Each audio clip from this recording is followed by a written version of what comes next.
Morning ഡ്യൂവിലേക്ക് ഏവർക്കും സ്വാഗതം. ഒരു പ്രാവശ്യം കൂടെ നമുക്ക് ഒരുമിച്ച് ദൈവത്തെ മഹത്വപ്പെടുത്തുവാൻ ഈ പ്രഭാതത്തിൽ ദൈവം നമുക്ക് നൽകിയ നല്ല സമയത്തിനായി ദൈവത്തിന് സ്തോത്രം ചെയ്യുന്നു.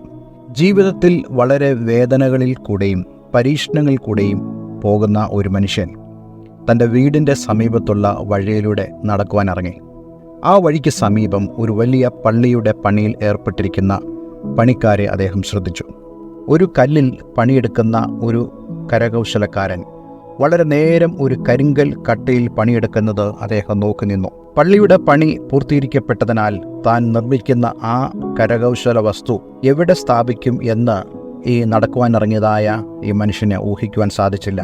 ആ മനുഷ്യൻ ശ്രദ്ധയോടെയും ചിട്ടയോടെയും ജോലി ചെയ്യുന്നത് അദ്ദേഹം വളരെ ശ്രദ്ധാപൂർവം നിരീക്ഷിച്ചു.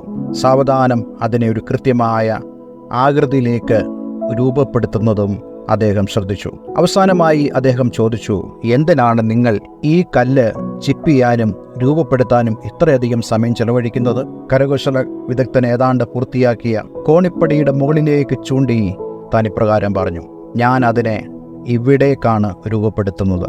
അതവിടെ യോജിച്ചതാണ് എന്ന് ഞാൻ ഊഹിക്കുന്നു. പരീക്ഷണങ്ങളുടെ നടുവിലുള്ള ആ മനുഷ്യൻ പെട്ടെന്ന് തന്നെ അതിൽ നിന്നും ഒരു സന്ദേശം താൻ ഗ്രഹിച്ചു. താൻ ഇപ്രകാരം ചിന്തിച്ചു, ഇത് ദൈവം എന്നോട് സംസാരിക്കുന്ന ഒരു പ്രധാനപ്പെട്ട സന്ദേശമാണ്.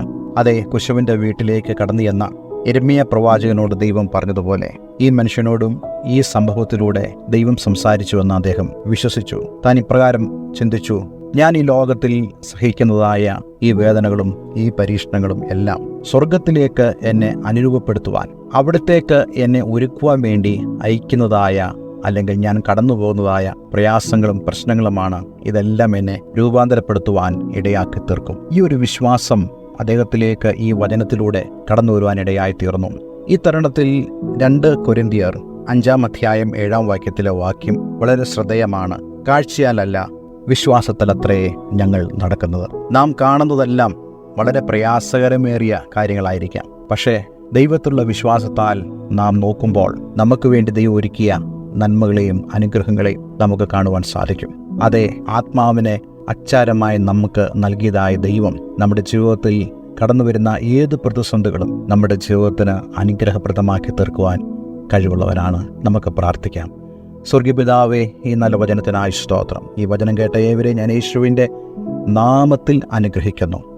കർത്താവേ, ജീവിതത്തിൽ കടന്നു വരുന്ന ഓരോ പരീക്ഷണങ്ങളും അതിൻ്റെ വേദനകളും അതിൻ്റെ എല്ലാം നടുവിൽ ദൈവം ഞങ്ങളെ ഒരുക്കിയെടുക്കുന്നു എന്നുള്ള ആ വളരെ പ്രധാനപ്പെട്ട ചിന്ത, ആ ഒരു സന്ദേശം ഇന്ന് അങ്ങയുടെ മക്കൾക്ക് അങ്ങ് നൽകുന്നതിനായി നന്ദി പറയുന്നു.